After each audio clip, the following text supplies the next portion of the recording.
Boa noite a todos. Meu nome é Luiz, eu sou integrante da Diretoria de Relações Institucionais e da Diretoria de Projetos do ACS UFRJ Student Chapter. Enquanto nós esperamos o número de participantes estabilizar, vou apresentar o nosso capítulo estudantil e as nossas atividades. O ACS UFRJ Student Chapter é um grupo de extensão internacional vinculado à Sociedade Americana de Química. Ele foi fundado em 2017 e é supervisionado pelos professores Peter Seidel e Estevão Freire, da Escola de Química da UFRJ. As nossas atividades são voltadas para a divulgação da Química Verde. Já realizamos oficinas em semanas acadêmicas, palestras, workshops, simpósio em parceria com a UFRJ, centros de pesquisa e empresas. Atualmente, o grupo tem 16 integrantes, 12 alunos de graduação e pós-graduação da Escola de Química e do Instituto de Química, e 4 professores de ensino médio, técnico e superior do Cefet, IFRJ, IFPB e do Colégio Pedro II. Em nome de todo o grupo, gostaria de agradecer a presença de todos. Sejam bem-vindos. Boa noite a todos. Meu nome é Silmara, sou presidente do Chapter da ACS e eu vou passar uns recadinhos importantes para o sucesso da nossa palestra. Primeiro, as perguntas serão respondidas no final da apresentação dos palestrantes, mas vocês podem escrever suas perguntas e seus comentários no chat durante a apresentação. Em um certo momento, nós vamos encerrar as perguntas para que o webinar não passe do tempo estipulado. Caso alguma pergunta não seja respondida, entre em contato com a gente. Segundo, nós pedimos que vocês se certifiquem de que as suas câmeras e seus microfones estejam desligados. Terceiro, no final da palestra será disponibilizado o link de um formulário no chat. Ele deve ser preenchido para solicitação do certificado de participação no webinar. Preencham com muita atenção esse formulário, diferenciando letras maiúsculas e minúsculas dos seus nomes. O certificado será emitido exatamente da forma que vocês preencherem o formulário. A palestra será gravada e, posteriormente, divulgada no nosso canal do YouTube. É um recurso para vocês reverem o webinar ou repassar o conhecimento para alguém que não pôde participar. Muito obrigada pela presença de todos e uma boa palestra. Agora nós vamos iniciar a gravação do webinar. Boa noite mais uma vez. Estamos iniciando mais um webinar na nossa série de 2021. Hoje nós teremos como tema do webinar a Química Verde Inclusiva, o pioneirismo brasileiro com surdos. Os apresentadores de hoje serão o professor do IFPB, Carlos Alberto da Silva Júnior, que é também doutorando em Química Analítica da Unicamp, e a professora também do IFPB, Niele Silva de Souza, especialista em Libras e Educação. Queria agradecer a participação dos nossos palestrantes. Fiquem à vontade para compartilhar a tela de vocês e dar início à nossa apresentação aqui. Obrigado. Boa noite, muito obrigado, Silmara, muito obrigado, Luiz, Eu vou começar agora a compartilhar aqui a minha tela, gente.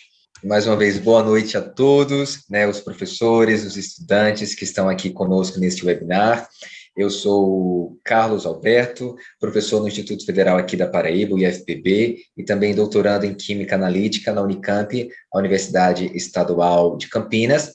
E hoje nós vamos falar um pouco sobre a Química Verde Inclusiva, o pioneirismo brasileiro com surdos. Eu peço, por gentileza, que se durante a exposição desse webinar tiver qualquer problema quanto à minha fala ou da professora Niele, se a gente estiver falando muito rápido, algo assim do tipo, vocês podem dar um feedback no chat para que a gente também não possa comprometer a gravação desse webinar. E eu passo agora também para a professora Niele para que ela possa se apresentar.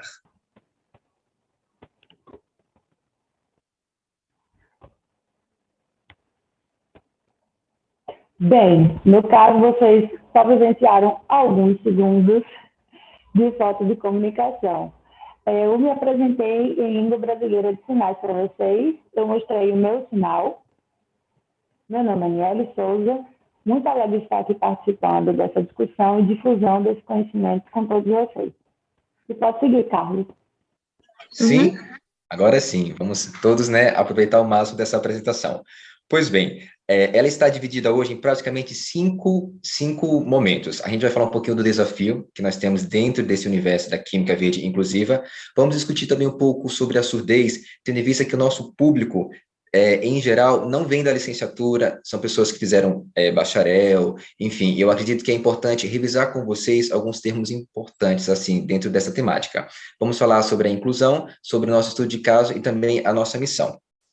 É interessante eu começar essa apresentação trazendo alguns dados para vocês, como, por exemplo, em 2019, a Agência Brasil, ela publicou a seguinte notícia: em nosso país existem mais de 10 milhões de pessoas com deficiência auditiva, e no ano passado, a Organização Mundial de Saúde também trouxe um dado bastante interessante, que mais de 5% da população global tem algum tipo de deficiência auditiva ou é surda. Então, qual seria o nosso desafio dentro da proposta desse webinar? Será que temos aqui professores que já receberam estudantes surdos em suas escolas, em suas universidades? Quais são as estratégias que a gente pode justamente desenvolver? Qual é o conhecimento básico que a gente precisa ter para trabalhar com alunos surdos? Então, eu quero dizer para vocês que esse webinar, ele se alinha, por exemplo, em algo que a própria Sociedade Americana de Química vem difundindo neste ano de 2021. Recentemente, nós tivemos uma chamada. Como eu havia falado para vocês, neste ano, a própria revista Journal of Chemical Education, que é um dos periódicos que a gente tem de maior relevância dentro da educação química, fez uma chamada especial para trabalhos que envolvessem a diversidade, a inclusão, não apenas com alunos surdos, mas também com alunos cegos e com outros tipos de deficiência. Esse artigo, por exemplo, que eu fiz questão de trazer hoje, porque às vezes tem alguns pesquisadores que falam essa área de ensino não é muito ciência, essa questão de desenvolver aí estratégias didáticas para aluno surdo e cego, isso aí não é química sim. E eu espero nesse primeiro slide falar para vocês justamente o desafio com o qual a gente está se deparando. Então vejam que interessante, esse artigo foi publicado em julho de 2021 e ele é uma proposta de incorporação da língua de sinais na educação química para o contexto de uma aula de química orgânica, ou seja, tudo que nós vamos discutir aqui nessa palestra está antenado não só com dados recentes, mas também com algumas chamadas específicas de periódicos como o Journal of Chemical Education. Mas depois de eu estar falando de tantos dados, da questão de publicações recentes, eu acho que tem uma pergunta que todos vocês, ou pelo menos a maioria, esteja fazendo. O que é ser surdo? Existe alguma definição? Ou melhor, deficiente auditivo é a mesma coisa que surdo? São sinônimos, sim ou não? E agora a gente vai responder para vocês. Obrigada, Carlos. Então, conforme a imagem que vocês visualizaram, já para desmistificar um mito que geralmente as pessoas têm, é de que as línguas de sinais são universais. Não, nem as línguas orais são universais. Até teve uma tentativa de língua artificial, tanto oral quanto língua de sinais, mas não deu muito certo. Bem, nós sabemos agora, em 2021, que realmente não temos uma única língua oral universal. E também, língua de sinais não segue esse padrão, como no artigo lá da Chemical Education, vocês viram a fotografia de um termo em ASL, em American Sign Language. Sim, nos Estados Unidos tem a sua variante, no Brasil nós temos a Libra, que é a sigla para a Língua Brasileira de Sinais, e aqui no país nós temos mais algumas. Mas aí vai ficar muito longa aqui a conversa e a gente tem que seguir aqui o nosso roteiro. Então, gente, vocês estão vendo aí esse DB, né? Decibéis. Não, gente, decibéis não foram feitos só para a prefeitura fazer multa e quem faz festa com muita zoada. Não, decibéis não são só para isso. O pessoal da fonoaudiologia, tá, se utiliza dessa unidade de decibéis para também identificar, né, a questão das perdas auditivas, ok? Então, temos faixas de perda e cada faixa de perda a gente tem uma classificação. Então, uma pessoa com deficiência auditiva, leve ou moderada, né, cada uma dessas faixas vai ter uma numeração de decibéis. Uma perda severa, uma perda significativa, ela é acima de 40 decibéis. Por exemplo, nós, ditos ouvintes e normais, que estamos utilizando muitos fones de ouvido, ou de repente ouvimos muito som alto, moramos perto de trem, de vias onde tem bastante poluição sonora, né? A gente pode estar tendo o quê? Uma deficiência auditiva leve, por exemplo. Com o passar dos anos, né? Também há uma questão geriátrica, inclusive, de perda moderada e leve. Então, qual seria, em termos fonoaudiológicos, a diferença entre DA, deficiência auditiva, e surdez? Pessoas com surdez são pessoas com uma perda profunda, ou seja, uma perda superior a 60 decibéis. Então, quando uma pessoa tem uma perda profunda bilateral acima de 60 decibéis, nós consideramos essa pessoa uma pessoa surda.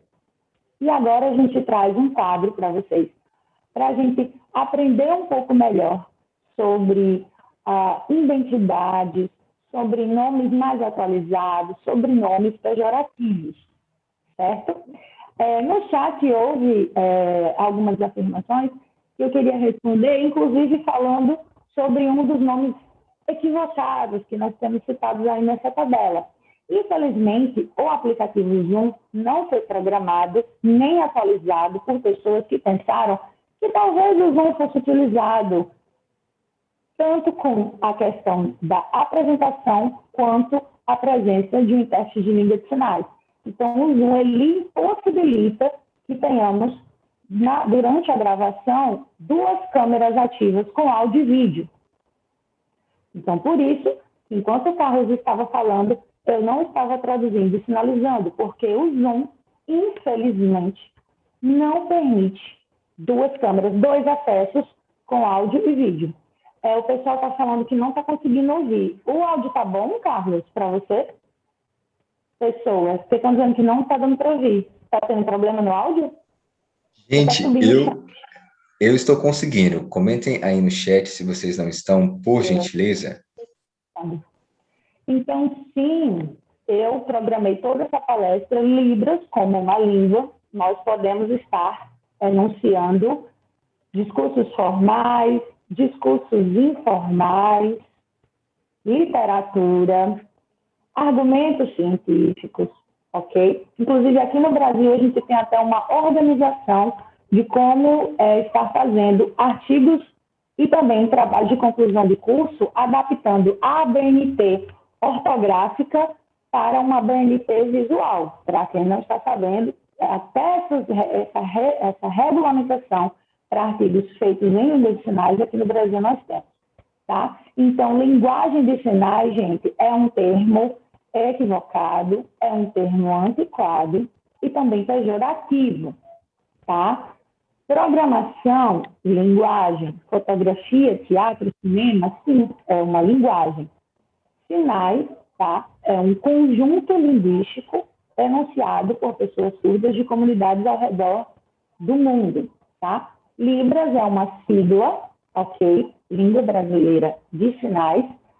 LSB, que eu coloquei aí no cantinho direito, no segundo quadrado no canto direito, essa sigla é pelo Acordo Internacional Linguístico. Então, por exemplo, LSB, Língua de Sinais Brasileira.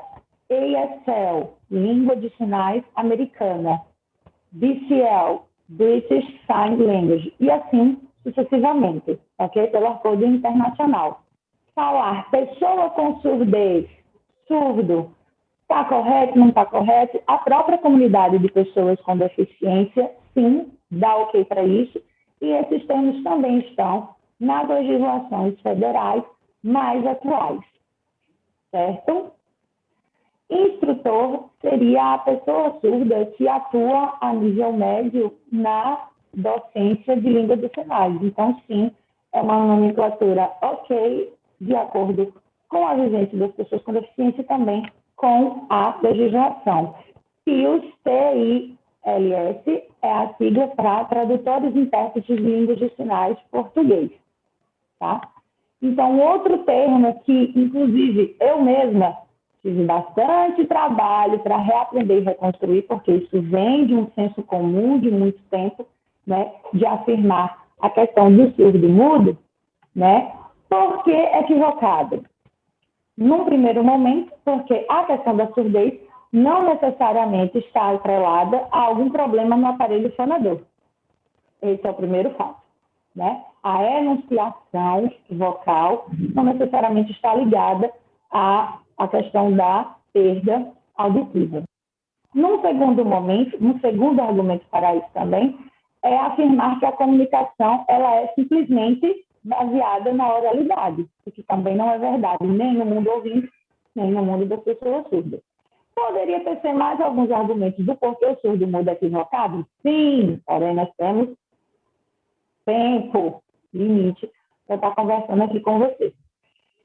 E esses outros dois termos que eu ainda não falei, como mudinho e essa outra palavra que está aí com um X vermelho na nossa tabela, né? Infelizmente, ainda é um termo pejorativo repetido que vem trazendo outras cargas opressivas, como a questão dessa marca étnica, né? Que aí já denota uma xenofobia também, né? Então, vamos, né, aprender juntos e vamos deixar esses termos mais antiquados e pejorativos, né, lá no passado. Pode seguir, Carlos.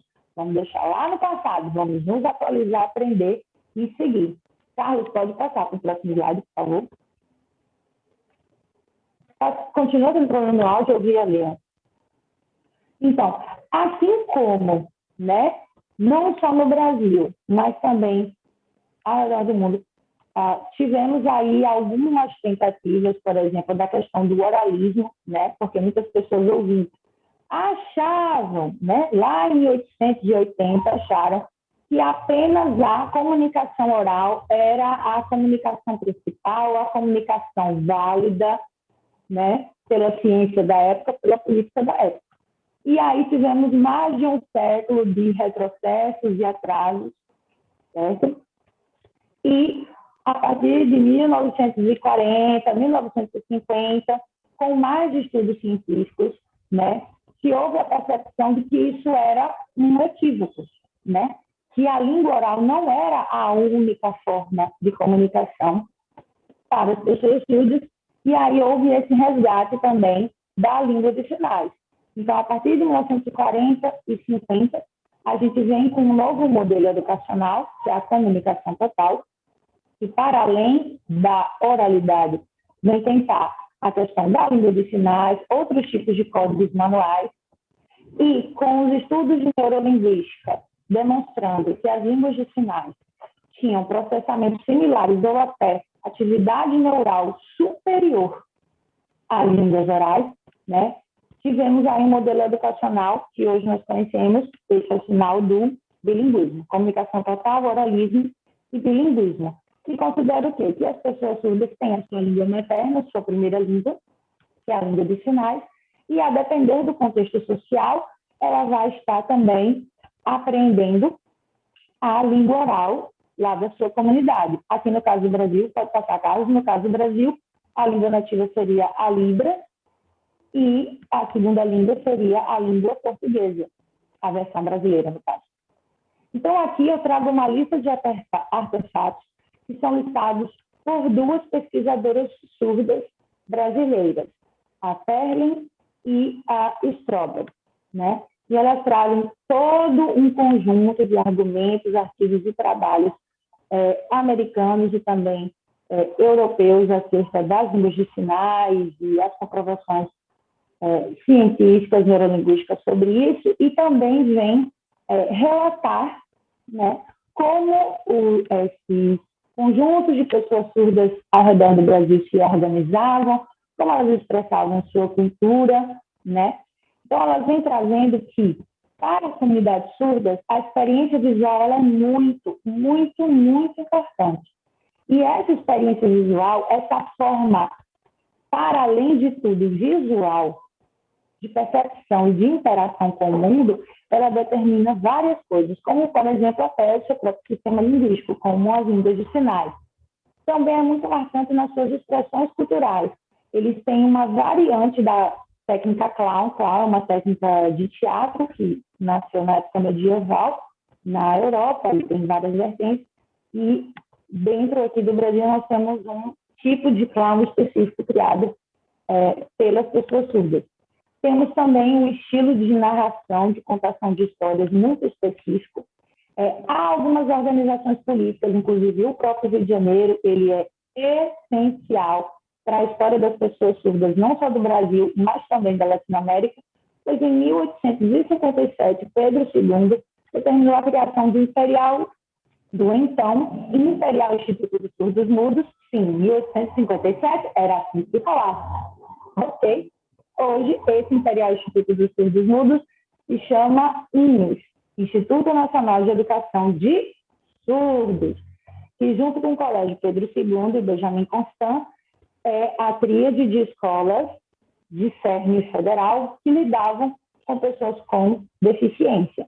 Dentro do INES também temos a FENES, que é a Federação de Educação, e com toda essa briga política e a questão da integração e da educação inclusiva aqui no Brasil, a demanda por materiais de tecnologia assistiva cresceu bastante.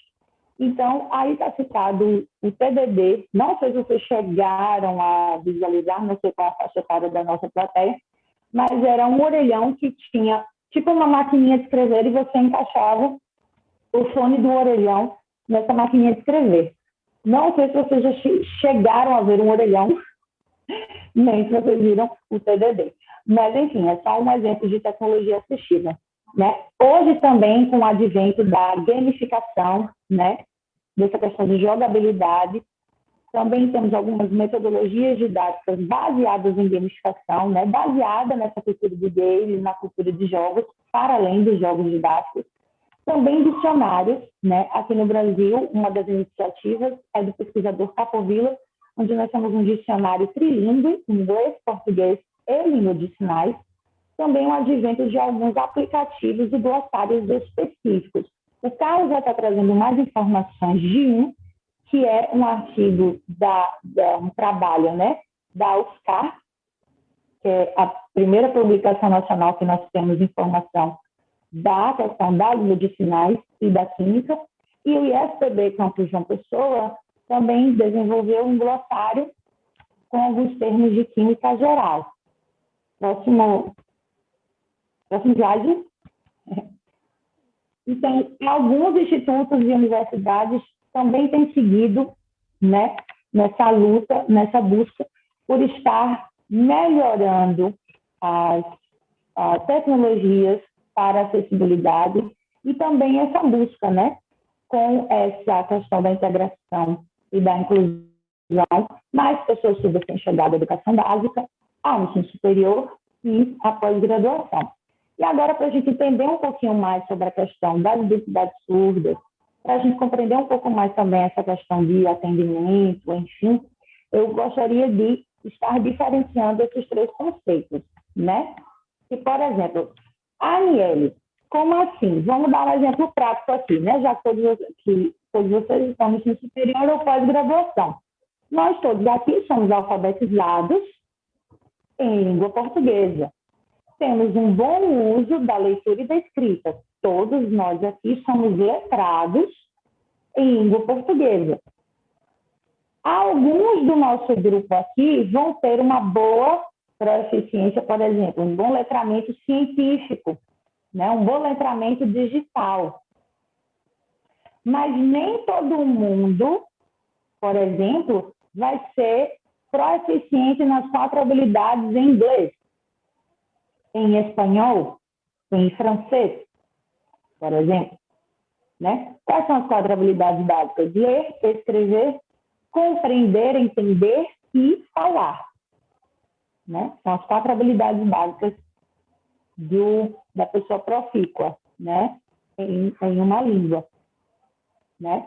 Então, mesmo nós, alfabetizados e letrados na nossa língua materna, né? Nós vamos ter níveis diferentes de proficiência, alfabetização e letramento a partir da L2, né? A partir da segunda língua e assim sucessivamente.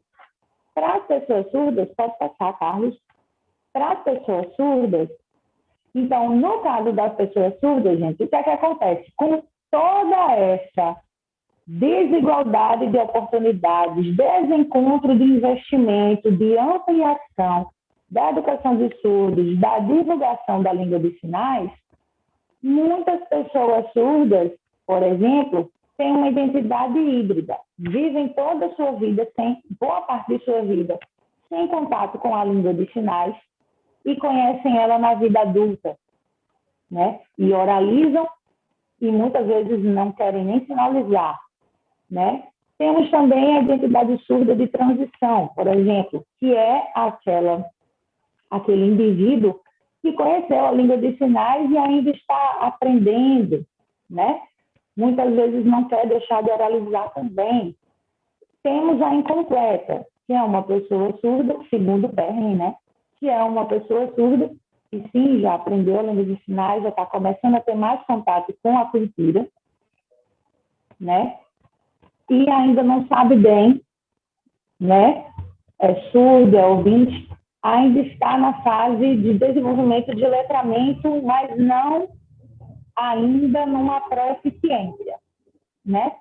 E as identidades surdas flutuantes, que são aquelas em que, ora, a pessoa se posiciona surda, ora, a pessoa se posiciona enquanto ouvinte, a depender da situação, e temos a identidade surda harmonizada, né? Que é a que Perrin afirma, que é quando a pessoa surda teve, né, desde a sua maternidade, acesso à aquisição da linguagem, sem atrasos etários, sem atrasos de desenvolvimento, e que, por conta disso, consegue desenvolver muito bem a alfabetização, letramento e proficiência na sua língua materna e também a alfabetização e o letramento na segunda língua. Lembrando que as pessoas surdas, a nativa é Libras e a segunda língua vai ser o português. Miele, por que esse fato é muito importante? Porque essa é uma das grandes barreiras de acessibilidade para pessoas surdas, né? A grande parte das pessoas surdas não vão ter marcas biológicas, tais quais a deficiência física ou a deficiência visual, né?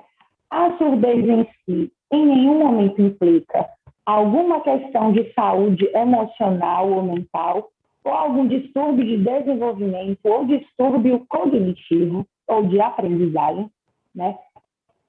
Hoje, através das pesquisas científicas amplas e mundiais, através dos próprios relatórios oficiais do Ministério da Educação e também de secretarias estaduais, percebe-se que boa parte das problemáticas relacionadas à educação de surdos geralmente são geradas a partir desse atraso no acesso à aquisição da linguagem materna para o desenvolvimento da segunda língua, né? A aquisição da Libras para o desenvolvimento da língua portuguesa e, a partir desse bilinguismo, a gente conseguir estar construindo pensamento lógico matemático, enfim, né? Todo o conjunto de saberes do ensino fundamental, ensino médio e conseguintes. Então, aí a gente tem a listagem de alguns marcos legais importantíssimos. Legislação, gente, não está faltando. Está faltando essa lei chegar no chão da escola, da universidade, do Instituto Federal, das escolas privadas, dos espaços educacionais diversos que nós temos no nosso país. Porque desde a Constituição Federal, tá? Especialmente o artigo 205 e 206, que falam sobre o direito social fundamental à educação, já versam sobre a acessibilidade de pessoas com deficiência. A nossa LDB, a Lei 93/94, capítulo 5, especificamente fala da questão da inclusão. Em 2000, antes da ONU ter a Declaração de Salamanca específica sobre as questões de acessibilidade na educação e em outros espaços públicos, o Brasil já tinha uma lei específica sobre isso, antes até do que o documento da ONU, da Organização das Nações Unidas. Só que vejam vocês, 1857 foi criado no Rio de Janeiro a primeira escola da Latinoamérica pensada para pessoas com surdez. E lá já se sinalizava. Só em 2002 a gente teve uma lei promulgada sobre a língua brasileira de sinais. 2002. Tá? Faz as contas aí para vocês verem o delay, né? a diferença.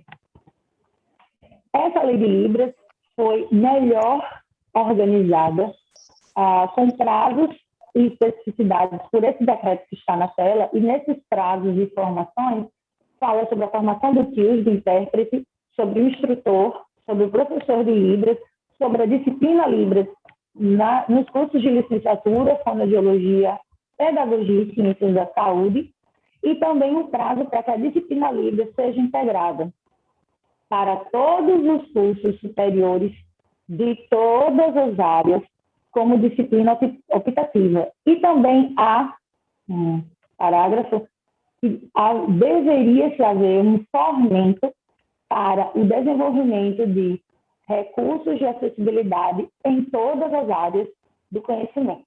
Mas, como nós bem sabemos, né, o decreto é de 2005, estamos em 2021, e a gente está esperando essa linha de fomento específica até hoje. 2010 é que nós vamos ter uma lei específica sobre a profissão dos tradutores e intérpretes. Então, apenas em 2010, muitas associações de surdos tiveram uma legislação federativa para estar cobrando as unidades municipais e estaduais um direito básico, que já era citado lá na lei de 2002, mas que muitos municípios e estados só passaram a cumprir com mais afinco a partir da lei de intérprete, que foi promulgada apenas em 2010, e com muitos vetos polêmicos. E só em 2015 a gente viemos a ter uma lei unitária sobre a inclusão, que foi promulgada pelo então presidente Dilma Rousseff, a lei 13.146. Tá? Então, o marco legal mais atualizado sobre a política de educação inclusiva no nosso país é essa lei 13.146, promulgada em 2015. Excelente, excelente. Então, todo esse apanhado histórico foi justamente para mostrar o contexto brasileiro frente a essa educação especial. Mas como professor, eu gostaria que todos aqui, eu sei que temos professores muito renomados, que nós respeitamos e amamos, e também muitos estudantes, inclusive alunos ali do instituto onde eu ministro aula, eles já devem conhecer essa minha imagem, porque é importante a gente trabalhar também com alguns conceitos. Qual seria a diferença entre segregação, entre exclusão, entre inclusão e integração? Eu sei que se você for pesquisar na literatura, você vai encontrar uma diversidade de autores que afirmam que inclusão é isto, outros vão dizer que inclusão é aquilo, mas eu gosto bastante dessas 4 imagens, e eu prometo que você bem rápido, para que você, ao menos, saia desse webinar pensando, o que seria incluir dentro da minha escola? Dentro do meu laboratório, quem sabe até dentro da sua família. Então, observe que é o seguinte, esses círculos maiores, que vocês estão vendo aqui em cor preto, eles seriam o ambiente escolar. E todas as bolinhas amarelas seriam as pessoas ouvintes, como eu e você. Todas as bolinhas de outras cores, verde, azul e vermelho, seriam pessoas com deficiências, surdos, cegos e outros. Então, qual que seria aqui a segregação? Vamos chamar essa primeira bolinha aqui, ó, a direita e a esquerda de 1, essa de 2, essa de 3, essa de 4. A gente quer a participação de vocês rapidinho, coloca aí no chat. Essa primeira aqui é exclusão, segregação, inclusão, integração. Essa segunda, essa terceira e essa quarta. Assim que o primeiro responder, aí eu continuo. Tem que ter a participação de vocês aqui também. Eu sei que a gravação, você que está nos assistindo, você também pode tentar aí fazer em casa. Qual para você seria a integração, a inclusão, a exclusão e a segregação? Vamos lá, precisamos aqui da participação de todos. Pronto. A Roseli aqui já respondeu que o quarto seria a inclusão. Como ela respondeu, eu vou adiantar aqui para a gente cumprir o prazo, né, que nos foi dado do webinar. Muito bom, Roseli, a sua resposta está correta. Gente, olha qual que seria o gabarito. Aqui nós temos justamente a exclusão, onde se tinha a ideia de que a pessoa com deficiência não poderia entrar numa rede regular de ensino, né, nem mesmo teria acesso a essa questão de educação. Se você for em algumas cidades, não só de interior, mas aqui eu convivo com algumas pessoas que justamente têm essa ideia de que se existe algum aluno, algum familiar surdo ou cego, ele não deve ir para a escola, então se exclui completamente essa pessoa desse acesso educacional. Então, Então, excluir seria isso, não abrir as portas de uma escola regular para um aluno com deficiência.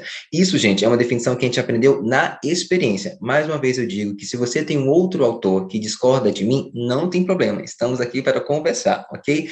A segregação, você vê até durante um processo histórico esse andamento da exclusão para a segregação. Então, viu-se, como a própria Aniele falou aqui um pouco, quanto comentou sobre essa questão da legislação no Brasil, de que foram-se primeiro instaladas escolas especiais, escolas para surdos, escolas para cego e etc. Isso seria justamente o que nós chamamos de segregação. Então, aqui, ó, você tem um ambiente escolar apenas para os ouvintes e um outro ambiente escolar para surdo, para cego e etc. Na integração, a gente vê principalmente, né, projetos integradores e uma movimentação muito grande, quanto também algumas políticas públicas, para que justamente a escola se torne integradora, até porque a própria Constituição garante que todas as pessoas tenham acesso prioritariamente a uma rede, né, regular aí de ensino. Então, a integração é o seguinte, a escola agora, que antes era majoritariamente apenas ali, né, de pessoas ouvintes, abre suas portas para que estudantes surdos, cegos, enfim, com qualquer deficiência, entrem nela. Só que integrar, eu entendo assim, gente, não é sinônimo de incluir. E hoje muitos trabalhos, às vezes, fazem justamente isso. Falam que na minha turma eu tenho um aluno surdo, um aluno cego, mas a minha aula não mudou nada. O meu currículo não mudou nada. Quando a gente pensa em inclusão, é muito além de apenas abrir a porta da nossa escola e dizer, vem. A gente tem que repensar o nosso currículo, a gente não tem que garantir apenas um atendimento especializado para esse nosso estudante. Eu entendo que a inclusão não foca apenas no meu estudante com deficiência, mas em todos os meus estudantes. Afinal, como professor, eu quero que todos saiam ganhando, isto é, aprendendo. E aí eu vou falar agora, eu tenho poucos minutos, mas eu vou discutir um pouquinho sobre o nosso estudo de caso, que foi desenvolvido aqui no Brasil e apresentado no ano passado lá em Veneza, na Itália, né, de forma virtual. Então, eu, Carlos, juntamente com a professora Alessandra Marconi de Figueiredo, né, com quem eu desenvolvo até hoje trabalhos também nessa área da parte de Química Verde e Inclusão, nós desenvolvemos um projeto numa turma de primeiro ano de controle ambiental no Instituto Federal do Campus João Pessoa, que abordasse esses 12 princípios da Química Verde, que abordasse algumas métricas, enfim, a gente tentou utilizar diferentes métodos para incluir o nosso aluno surdo com outros estudantes ouvintes.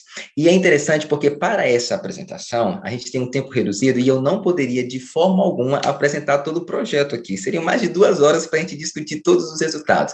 Mas eu fiquei pensando, esse webinar vai ficar gravado depois. Um estudante lá distante aqui do Rio de Janeiro, distante de Campinas, ele vai querer talvez aplicar aquilo que a gente está falando aqui na sua escola. Qual dos métodos que eu utilizei, né, das estratégias didáticas que eu pude aplicar, seria mais acessível? Então, veio à mente o estudo de caso, que auxilia justamente nessa abordagem mais crítica de um tema como, por exemplo, transversal, no caso do meio ambiente, específico aqui no caso da Química Verde. E para quem quiser a fundo saber o que é estudo de caso, eu tenho essa definição justamente da professora Salete Queiroz, que é uma docente aqui da USP, né, Universidade de São Paulo, e ela publicou vários livros e artigos sobre o tema.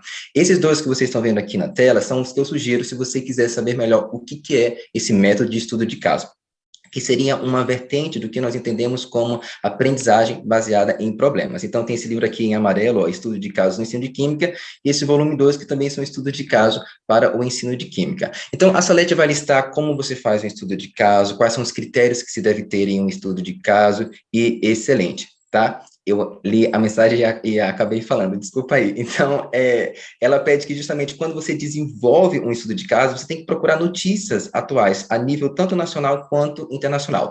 Na época que esse projeto foi aplicado, no estado da Paraíba, havia um problema quanto à exportação de bananas, né? Eu não vou aqui entrar em detalhes sobre esse problema, mas foi o que a gente utilizou como notícia para desenvolver o nosso estudo de caso, que traz um texto onde os alunos são justamente ali convidados a tomar uma decisão. E o estado da Paraíba, ele se destaca na região Nordeste com essa produção de banana, né, deste fruto. Então, o que eu vou apresentar aqui para vocês, rapidamente, é esse percurso metodológico. A gente fez um diagnóstico inicial com os nossos estudantes, lembrando que aí ele tinha estudante surdo e estudante ouvinte, né, a gente aplicou depois esse diagnóstico de sondagem, que acredito que todos aqui sabem que é importante para a gente entender se os alunos já haviam estudado Química Verde, qual a ideia que eles tinham, né, sobre esse conceito e etc. E como esse projeto também foi aplicado antes, né, da suspensão das atividades presenciais, a gente pôde discutir com os alunos em grupos as soluções que eles apresentaram e etc. Então, eu trouxe aqui algumas imagens, tá? A primeira delas é justamente a ideia preliminar que os estudantes tinham de química verde. Muitos falaram que nunca tinham estudado, mas tentaram associar a própria palavra verde com natureza. Aqui você tem 44% dos estudantes pensando que, sei lá, a química verde vai estudar o passarinho, uma fauna, a flora e etc. 6%, né, dos estudantes não sabiam nem por onde começar o que seria a química verde, e embora alguns, né, que já trabalham bastante tempo com química verde achem que todo mundo sabe o que é química verde, muitos estudantes, principalmente do ensino médio, ainda não têm essa ideia. Lembro-vos também que esse foi um projeto aplicado no ensino médio, então, por mais que alguém possa dizer, esse trabalho está muito simples, não é um trabalho desenvolvido no ensino superior, com alunos de pós-graduação e etc. O contexto que a gente tinha ali, a gente teve que levar em consideração também. Então, eram alunos do primeiro ano, ainda estavam iniciando ali, né, o seu curso integrado a controle ambiente. Então, a abordagem, você como professor sabe exatamente do que eu estou falando, deve levar em consideração todos esses aspectos. Então, depois desse questionário preliminar, a gente pôde entender um pouco melhor, inclusive do comportamento do nosso estudante surdo, a gente aplicou esse estudo de caso. E algo que eu aprendi nesse primeiro projeto que eu apliquei com a professora Alessandra, dentro dessa perspectiva, foi que, de fato, a química verde ela deve ser ensinada, gente, tanto para alunos surdos, cegos, para ouvintes, para todo mundo, de forma crítica, reflexiva e inclusiva. Olha um trechinho de uma das respostas que uma das discentes ali listou, porque eles tinham que apresentar, né, para toda a turma as propostas de acordo com aquele estudo de caso. Ela escreveu no finalzinho, era um texto, uma dissertação praticamente que eles tinham que escrever, mas eu peguei aqui só um trechinho por causa do nosso tempo também. Então, ela concluiu dizendo que, com tudo isso que nós temos visto, a percepção é de que os princípios, eles devem ser estudados de forma ligadas, né, intrínsecas, e não serem vistos de formas independentes, como que dissociadas. E essa é uma das visões que justamente o próprio Journal of Chemical Education vem difundindo nesses últimos 3, 4 anos. Não só esse periódico, aqui no Brasil também nós temos revistas que querem priorizar essa questão de uma visão mais sistêmica, mais contextualizada do ensino da química.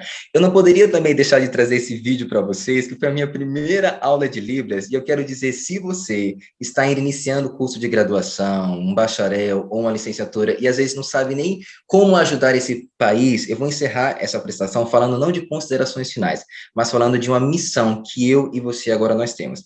Aqui só foi um vídeo que me marcou bastante. Na época que eu estudei Libras, como a Niele falou, né, hoje é obrigatória essa disciplina nos cursos de formação para professores e de licenciatura, e tantas vezes a gente tem um contato com uma disciplina como essa e fala, para que eu vou estudar Libras? Possivelmente, você pode no futuro aí estar ajudando uma equipe a desenvolver projetos como esse que a gente desenvolveu. E aí eu encerro esse webinar dizendo o seguinte, nós precisamos promover e divulgar ainda mais esse ensino de Química Verde para todos. Essa é a foto quando eu apresentei o projeto completo lá em Veneza, e eu me lembro que estava o presidente da IUPAC, né, da União Internacional de Química Pura e Aplicada, e sendo bem sincero com vocês, quem me conhece sabe que eu gosto de contar todos os bastidores. Quando eu submeti o nosso trabalho lá para a escola de verão, eu nem esperava que fosse selecionado, né, porque eu já sabia o nível dos outros trabalhos na questão de síntese e etc. Então, foi uma felicidade enorme já ter sido selecionado para apresentar naquela escola de verão. Eu tive palestras com Paul Anassas, assim, cientistas que eu só conhecia pelos periódicos. E foi uma surpresa ainda maior quando esse projeto foi premiado. E o que a comissão justamente deu de informações para a gente foi essa questão de você pensar na sua metodologia para um público que a gente ainda não encontra artigos sobre isso. E, coincidentemente, nesse ano, né, o Journal of Chemical Education lançou essa chamada de propostas, não especificamente para Química Verde, mas para Educação em Química, ou seja, de maneira mais geral, voltado para esse público. Então, precisamos continuar promovendo. Mas essa promoção, ela não deve ser apenas de forma igual, mas a gente tem que trabalhar com a equidade. E eu vou resumir essas duas palavras nessa figura. Imagina aí que o Brasil está indo para a final das Olimpíadas, né? Espero que a gente ganhe mais medalhas de ouro. E olha o que é a igualdade. É você dar um banquinho aqui, ó, para todo mundo assistir o jogo. Independente da diferença que cada um tenha, você vai colocar ali só o banquinho igual para todo mundo. E às vezes nós, como professores, somos assim, né? A prova é igual para todo mundo, a aula é a mesma, a piada que a gente faz é a mesma, de ano em ano, só que a gente tem que o quê? Pensar de uma forma mais para a equidade, que nessa figura ilustra justamente você ver a diversidade do seu aluno.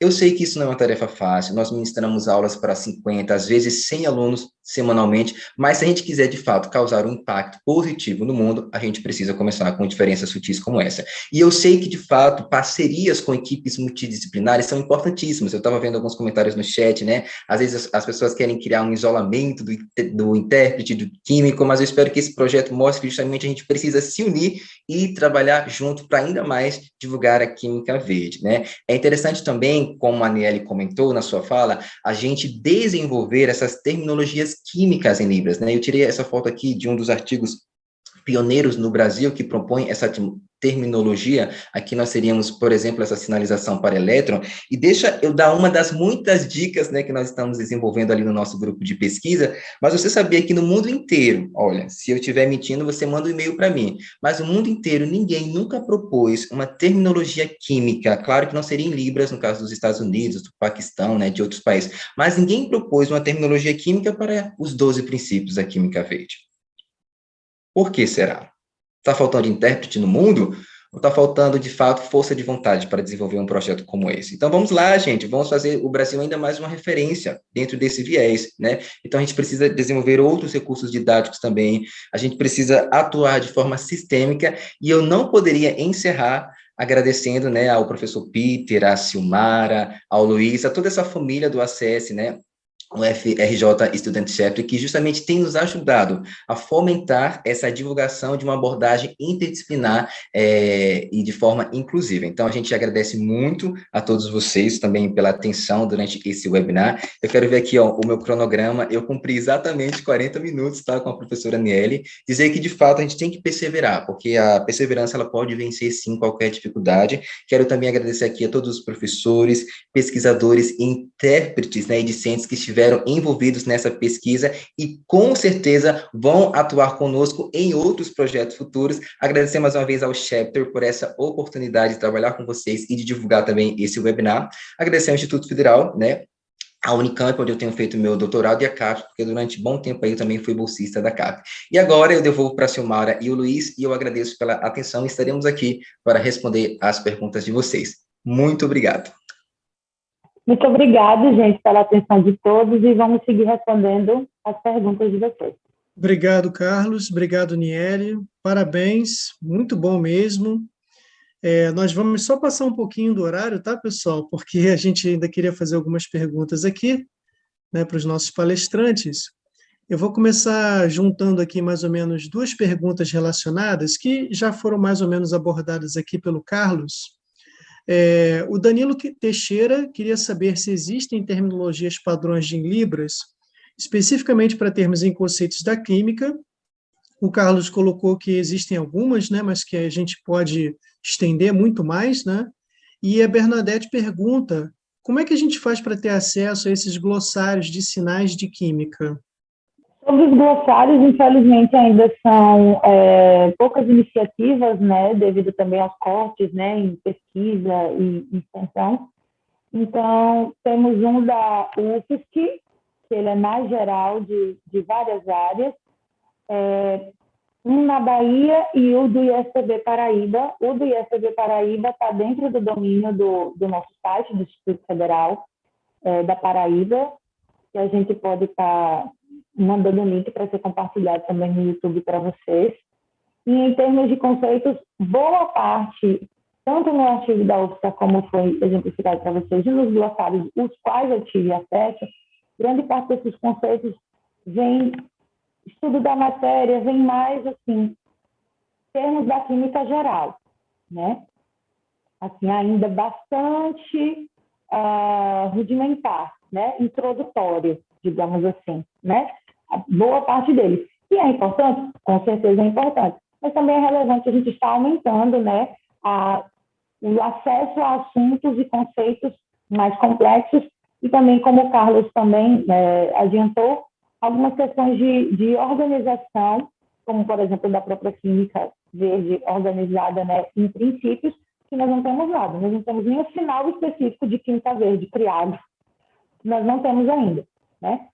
Então, sim, necessitamos de mais fomento e mais apoio para o desenvolvimento, inclusive interdisciplinar, né? Porque podemos estar aprendendo também com alguns sinais criados para a área de biologia e da física também, né? Por exemplo, que há simbologias que são, né, complementares, no caso.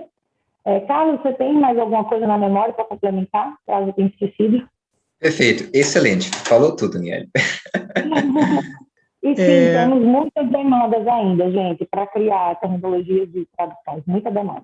Antes de fazer a próxima pergunta, eu queria tentar passar a palavra para a professora Cristiana, que levantou a mão. Talvez ela consiga abrir o microfone dela. A professora Cristiana, ela trabalha com o projeto de acessibilidade no Instituto de Química da UFRJ e também é criadora da página Química Acessível, do projeto Química Acessível, né? A professora Cristiana já está aparecendo aí. Se puder fazer a sua pergunta, pode abrir o seu áudio. Obrigada, Luiz. Eu, primeiramente, quero falar o meu sinal, né? O meu sinal é esse, né? Ai, que lindo! Isso eu recebi de um surdo sem pedir a ele, porque foi avaliá-lo, né? Eu trabalho também no Estado com avaliação, estou até com o meu sistema aqui fazendo avaliação de aluno, né? Eu me emociono muito com esse tipo de trabalho que eu vejo aqui vocês fazendo, né? Eu fiquei muito interessada depois de saber, e eu quero trocar contato com vocês para saber dessa publicação que a gente pode fazer na ACS, no Journal of Chemical Society também, e a gente buscar mais campos para poder publicar o que a gente já está produzindo, né? Eu queria, primeiro de tudo, parabenizar todos vocês pela iniciativa. É lindo o trabalho que vocês produzem, né? É um exemplo para todos que aqui estão, né? Que eu acho que não é fácil trabalhar com surdos, não é trivial, mas quando a gente consegue conquistá-los, eles ficam do nosso lado e eles nos ajudam muito. E nesse sentido, né? Primeiro de tudo, queria também falar que existem sinalários no INES, né? O SINQUI é um projeto da professora Joana Saldanha, que é do DIDAPES, que é da professora Patrícia Temporal, colega minha, que inclusive, fez mestrado com o meu orientador de doutorado, professor Massuda. Então, a Patrícia Temporal da Biologia tem um projeto maior, né? E a professora Joana tem o do SINQUI, que está meio parado, justamente pela dificuldade que eu vou falar, né? A gente fala assim, a gente tem necessidade de fazer mais sinais e tal, aí ficou assim, esse pessoal é preguiçoso, né? Ninguém faz sinal para os surdos, né? Nem é a questão de nós fazermos sinal, né? São eles que fazem. Por isso que, inclusive, quando eu disse que o meu sinal era um sinal que foi dado por um surdo, espontaneamente, eu não forcei, porque é justamente essa o nosso movimento linguístico, né? Além do nada sobre nós sem nós, né? Que é uma coisa que é uma tônica que é geral da inclusão, a gente tem a questão de que o surdo, ele com S maiúsculo, né, o sinalizante, ele na comunidade surda, ele se comunica pelas libras e ele produz os sinais. Existem processos que a gente pode, por estimulação, por apresentação de conceitos, por algumas analogias, quando o sinal é icônico, quando a gente tem empréstimo linguístico. A senhora vamos chamar de senhora. Niele, não vou te chamar de senhora, porque você é mais nova do que eu, aparentemente. Por mim, já quero ser amiga, por favor. Eu quero ser amiga, colega, parceira. Então, aprendi isso tudo com os meus colegas universitários também, com os doutores, que estou chegando perto lá no IBQM, da professora Vivian Janek. Isso acontece até naturalmente, dentro da própria química mesmo, né? Um processo bem natural, a questão do empréstimo linguístico, né? Sim, aí o que acontece com a gente, né? Nós temos uma linguagem muito, semioticamente falando, ela é muito imagética e multimodal. A Libras é uma língua multimodal também, né? Então, nós temos possibilidades, inclusive, de aparelhos e tudo mais, fazermos conceituações e gerarmos alguns sinais no que eles forem, no caso, apresentados para a ciência. Uma vez eles entrando em contato com a ciência na universidade, desenvolvendo um diálogo, debate numa comunidade maior, eles acabam propiciando a questão dos sinais. Dentro de uma escola como o INES, é muito mais natural que eles falem né, ali entre eles, e a professora Joana, pela estimulação, que é diferente da técnica que a professora Vivian Janek faz no Projeto Surdos, que é uma outra coisa que é mais lenta, gradual, que é a questão da produção naturalmente por temas e laboratório e tudo mais, a gente vai conseguindo, a partir do momento que eles chegam a nós, quando eles chegam no laboratório, que eles chegam no nível médio, porque antes a gente sabe, como você bem falou no início da questão da história, aí eles eram apresentados só um quarto para ser trancado, porque ele era um bichinho, ele era isolado da sociedade porque ele era tido como maluquinho, porque eles realmente, muitos deles têm comorbidades com dislexia, TDAH, ou então eles têm uma questão de não se comunicar, então eles ficam nervosos, e aí eles são tidos como loucos, mas eram internados em sanatórios. Então, a partir do momento que o surdo começa a ter uma identidade dentro da sociedade, começa a entrar em espaços que ele não entrava, ele começa a trazer questões deles, né? E quando eles brigam pelos direitos deles e conseguem marcos legais, como a gente viu aqui, que eu também apresentei no meu projeto de doutorado para ser aprovado, e que eles conseguem unidos, mesmo falando pelas mãos, gente, como diz Oliver Sacks, eles falam eles usam vozes pelas mãos, né? Vendo imagens, vendo as imagens que eles produzem, eles chegam lá. Então, a gente tem que entrar numa conexão de alguma forma, que a gente tente conseguir com que eles cheguem mais a nós, né? A Libras pode ser um dos caminhos, mas existem surdos e surdos, às vezes tem os surdos que não são sinalizantes, que precisam das legendas, porque eles sabem português, um português lá, né, distorcido do que a gente gramaticalmente conhece. Os materiais que o Carlos desenvolveu, a gente também estava pensando nas pessoas ouvintes que não eram completamente letradas, que isso é uma realidade do Brasil. Tem gente chegando na universidade. É que o pessoal acha que surdo é tudo do mesmo jeito. O surdo é tudo igual. Cego é tudo igual, surdo é tudo igual, autista é tudo igual. Vocês estão lá na graduação, vocês sabem o negócio, como é que é? Os surdos têm comunidades surdas dentro da comunidade surda, que é uma gama de tipos interessante entre todos os surdos, que eles são diferentes, mas eles se comunicam e eles se entendem. Qualquer surdo, a gente vê surdo que tem preferência por português quando lê, ou o surdo que fala Libras e não sabe muito português, ou então o surdo que lê lábio, o surdo oralizado, todos eles se entendem. Apesar de, às vezes, nós ouvintes é que não entendemos a cognição, a forma que eles pensam e a forma como eles constroem a questão do aprendizado deles. E aí eu venho com a pergunta, desculpa aí o grande parênteses, né, o debate aí com vocês, mas eu queria fazer a pergunta, né? Primeiro que eu coloquei para Silmara, né? Para a Silmara, a grande necessidade da gente ter uma ampliação dos intérpretes Libras dentro de vários temas, não só da inclusão, porque surdo está no mundo. Ele não está só... Tem surdo PhD só em assunto de inclusão, porque só coloca o intérprete na inclusão, né?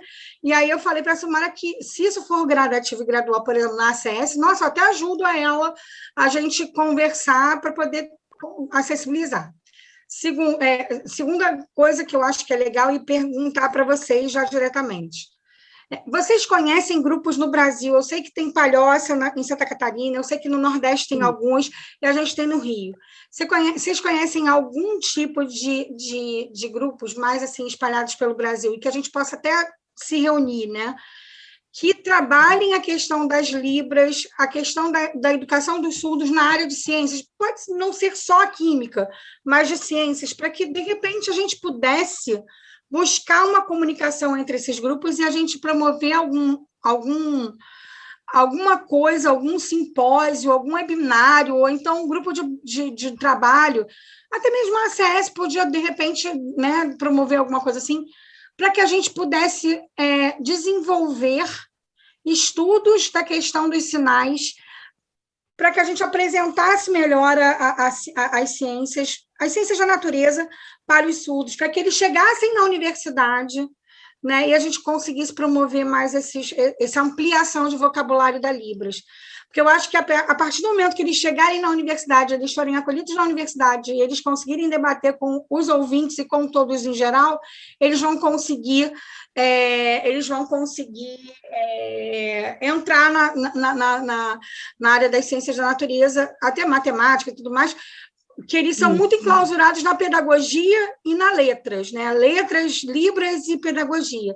Vocês conhecem alguns grupos, vocês sabem, e depois eu botei aqui meu contato, vou botar de novo para vocês poderem pegar, tá?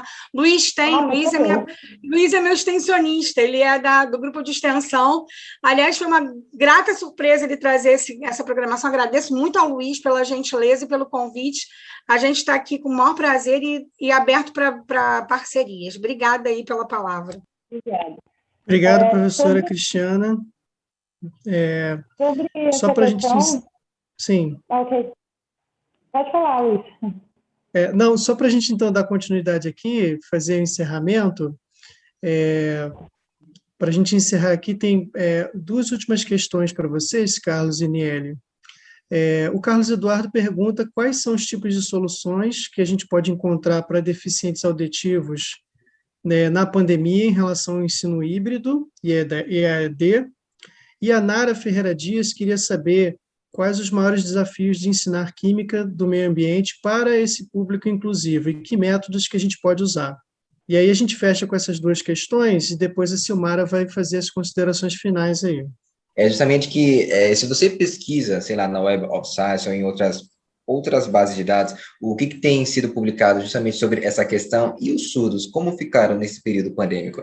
Você não vai encontrar muitos trabalhos, principalmente falando agora do meu contexto como professor do Instituto Federal. Eu acho que a principal barreira que a gente enfrentou foi o próprio acesso à internet, porque às vezes a gente tira muitos outros por nós. Eu tenho casa com internet, com computador, com essa luzinha aqui bonita para aparecer, né, melhor na imagem, mas existem estudantes que antes desse período pandêmico não tinham celular, não tinham computador, não tinham acesso à internet, e é isso que eu vivenciei no meu instituto.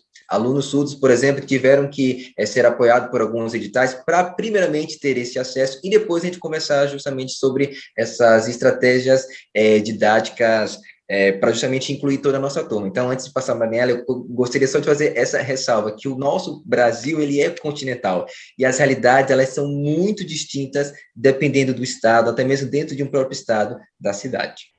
Só que aquela coisa, a faca de dois gumes, né? Ao mesmo tempo que tivemos, né, um aumento de uso de tecnologias da informação, que não tem apenas a voz, mas também a imagem como base, essas mesmas plataformas, por exemplo, muitas delas não permitem duas fontes de áudio, duas fontes de vídeo simultâneas, para uma gravação ou para uma transmissão coletiva, por exemplo, né? Então, essas mesmas mídias são pensadas para uma fonte falando para uma plateia múltipla, e não fontes múltiplas para uma plateia múltipla, né? Como o próprio Zoom, por exemplo, né? Na gravação não tem essa captação. Então, assim, essa dualidade, né? Ao mesmo tempo que a tecnologia da informação tem muita coisa que é potencial visual para as pessoas surdas, você precisa ter uma boa internet, você precisa ter um letramento digital para você se valer também desses recursos. Então, sim, há muitos potenciais, a presença do intérprete, ela é fundamental, então, também depende da instituição ter isso, porque temos aí relatos super precarizados, né, nos níveis tanto municipal quanto estadual e também até federal, né, com a ausência desses profissionais de apoio especializado, né. Tem pessoal aí da educação básica que o ensino remoto está sendo pegar material impresso na escola, né. Isso é ensino remoto? Se a gente for ler o que é AD, o que é educação à distância, não está tendo nada a ver. A AD é uma modalidade super específica, com regras muito particulares, né? E a gente está nesse contexto emergencial. Então, é o samba do criador, porque você tem que ter acesso à tecnologia, acesso à internet, né? Um ambiente virtual também que você possa estar transmitindo todas as informações, a apresentação, o professor falando, o intérprete, gravar isso para visualizar depois também. Então, assim, ao mesmo tempo que há potenciais, há também, infelizmente, algumas barreiras em relação a isso. que no presencial, como a gente tinha um atendimento contraturno, por exemplo, no IFPB, né? A gente tinha atendimento contraturno, com a presença do intérprete também. Então, os alunos utilizavam os nossos recursos físicos, né? Então, no ensino remoto, essa desigualdade social, infelizmente, ela se mostrou super acirrada e super intensa, pelo menos no contexto do IFPB. Em relação à pergunta da Cristiana, a partir de entre 2014 e 2018, a gente sim teve um aumento, pelo menos nas áreas algumas áreas correlatas da divisão do ensino médio, um crescimento de pesquisas e proposituras de projetos, mas aí a gente teve a descontinuidade, né, a questão dos cortes federais de educação.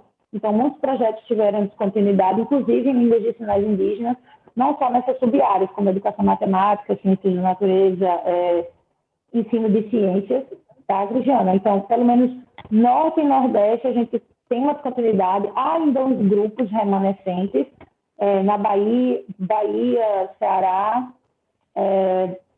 Amazonas também, Paraíba, Pernambuco, Rio Grande do Norte. Há ainda alguns trabalhos em desenvolvimento que eu peguei você falou que tinha colocado e-mail no chat, eu peguei esse e-mail, então depois a gente troca figurinhas. Então, em resumo, pronto, eu vou pegar aqui para a gente trocar e-mail depois e conversarmos melhor. Muito obrigada aí pela acolhida e pela troca aí de informações. E se tiver outra pergunta, Vitor. Então, eu queria agradecer mais uma vez ao Carlos e a Aniele, muito mesmo, pela apresentação de hoje. E queria passar a palavra agora para a Silmara para os nossos avisos finais. Nesse slide, vocês veem os nossos principais contatos nas redes sociais e o nosso e-mail principal, chapterufrj@gmail.com. Muito obrigada a todos pela participação e até o mês que vem.